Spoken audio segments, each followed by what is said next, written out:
आखिरकार इजराइल ने शुरू कर दिया सबसे बड़ी कार्यवाही। और एक तरफ इजराइल ने ये कार्यवाही शुरू कर दी है, ऊपर से एलन मस्क ने इजराइल को झटका दे दिया है। गुस्साए इजराइल ने एलन मस्क को कहा है कि हम तुमसे संबंध तोड़ लेंगे। जानेंगे क्या है मामला। तो इन सब के बीच में पीएम मोदी ने इजिप्ट को फोन क्यों मिलाया है, जानेंगे जियोपॉलिटिक्स में क्या कुछ चल रहा है। आइए जानते हैं इन खबरों को विस्तार से। तो आखिरकार जमीनी हमले शुरू कर दिए गए हैं इजराइल के द्वारा। पर जमीनी हमले शुरू करने से पहले इजराइल के जो मिलिट्री के प्रवक्ता हैं वो सामने आए और उन्होंने कुछ बातें कही। मैं चाहती हूँ कि आप उनकी बातें थोड़ी सी सुने।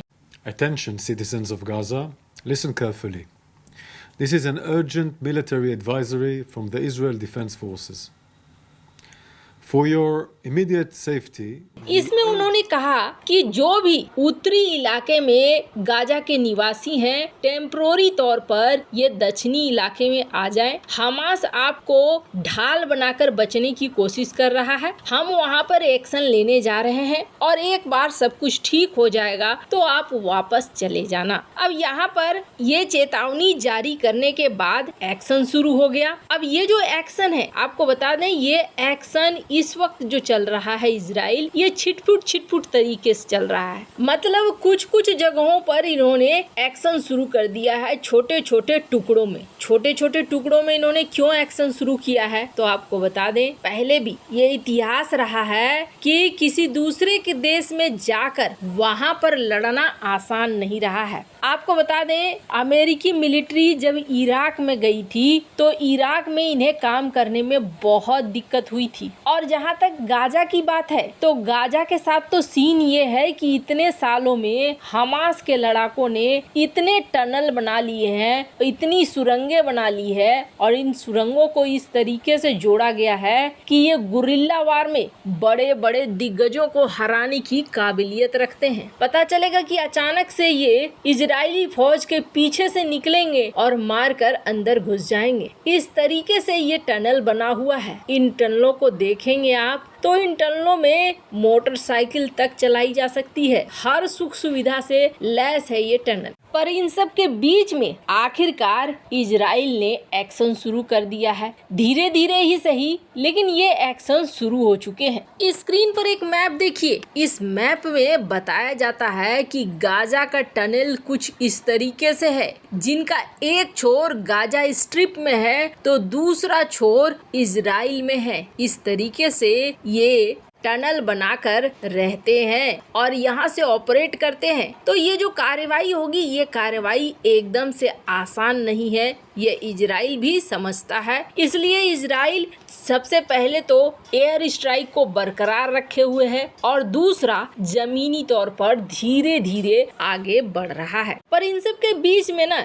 इजराइल ने रूस वाला फॉर्मूला अपनाया और रूस वाला फॉर्मूला अपनाते हुए इजराइल ने सबसे पहले इंटरनेट को बंद करने का ठाना। इन्होंने कम्युनिकेशन लाइन पर हमला करना शुरू कर दिया। फ्राइडे को ये हमला हुआ और फ्राइडे को जो ये हमला हुआ, इस हमले में बहुत सारी कम्युनिकेशन लाइन को इन्होंने ब्लॉक कर दिया। अब जैसे ही ये ब्लॉक हो गया, दुनिया भर में खबर फैल गई कि इंटरनेट और फोन गाजा में चल नहीं रहा है। बात सही है, ऐसा होना ही था। अब यहाँ पर इजराइल के लिए भी प्लस पॉइंट हो गया। स्क्रीन पर एक आर्टिकल देखिए। पीएम नेतन्याहू कह रहे हैं कि सबसे लंबे और सबसे डिफिकल्ट सेकेंड स्टेज में हम घुस चुके हैं और ऐसे में हमारे सामने डू और डाई, यही है हमारे पास, या तो मरो या तो करो। इस तरीके के हालात हैं और हमें उसी हालात में आगे बढ़ना है। मतलब इजराइल अपनी तरफ से पूरी तरीके से यहाँ पर तैयार दिख रहा है। अब जैसे ही फ्राइडे को ये हुआ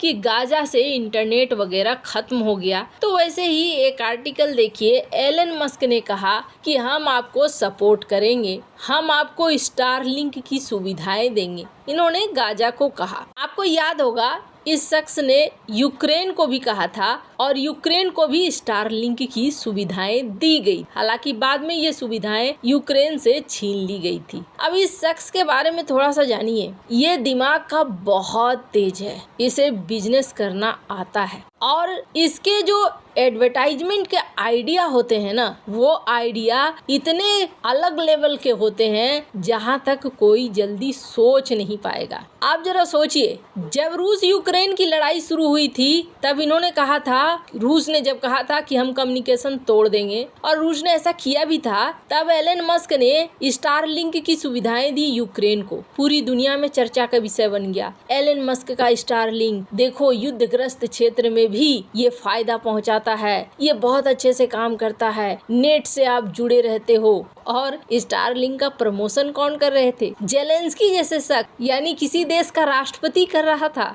यूएन में इस चीज को डिस्कस किया जा रहा था। चारों तरफ स्टारलिंकमय हो गई दुनिया।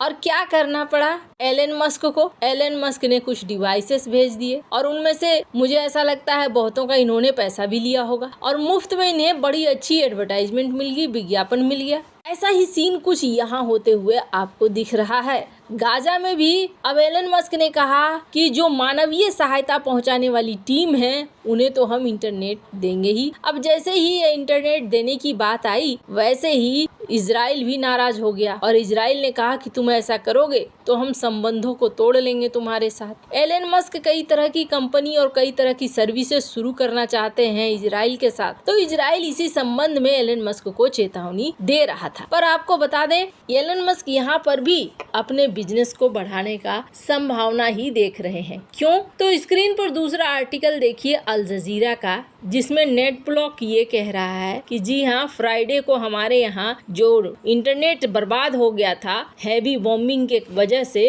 अब हम उसे रीस्टोर कर रहे हैं और चीजें वापस आ रही हैं। पैलटेल, इन्होंने भी इंटरनेट कनेक्शन वगैरह गाजा स्ट्रिप में दिया है। इन्होंने भी कहा हाँ जी, फ्राइडे को 27 अक्टूबर को ये बर्बाद हो गया था पर अब हम फिर से रीस्टोर कर रहे हैं। अल जजीरा ने यह कंफर्म किया कि इंटरनेट फोन सर्विस वापस से गाजा में आ चुका है। कम्युनिकेशन ब्लैकआउट के बाद अब सब चीजें रीस्टोर हो रही, मतलब यहाँ पर इंटरनेट पहुँच गया है। अब ये कुछ लोगों के लिए बहुत अच्छी बात है, कुछ लोगों के लिए बहुत बुरी बात है। कुछ लोगों के लिए अच्छी बात इसलिए है कि जिन्हें मानवीय सहायता की जरूरत है, जिन्हें एक जगह से दूसरे जगह अपने रिश्तेदारों से मिलना है और दुनिया के सामने भी सच आना है, तो उस हिसाब से नेट का होना जरूरी है। और दूसरा, अगर इजराइल की बात सुने तो इजराइल के हिसाब से इस इंटरनेट का इस्तेमाल हमास करेगा और हमास फिर अपने आप को एक्टिव करने के लिए करेगा और ये बहुत बुरा है। तो एक युद्ध के दो पहलू हैं, पर इन सब के बीच में अब पीएम मोदी ने भी फोन लगाया है और पीएम मोदी ने इजिप्ट को फोन लगाया है, क्योंकि इजिप्ट इस वक्त वो जगह बना है जहां से मानवीय सहायता गाजा तक जाती है। इजिप्ट को इस वक्त इजराइल भी कांटेक्ट करता है, तो यहाँ पर कोशिश की जा रही है कि चीजें जल्दी से जल्दी ठीक हो जाएं और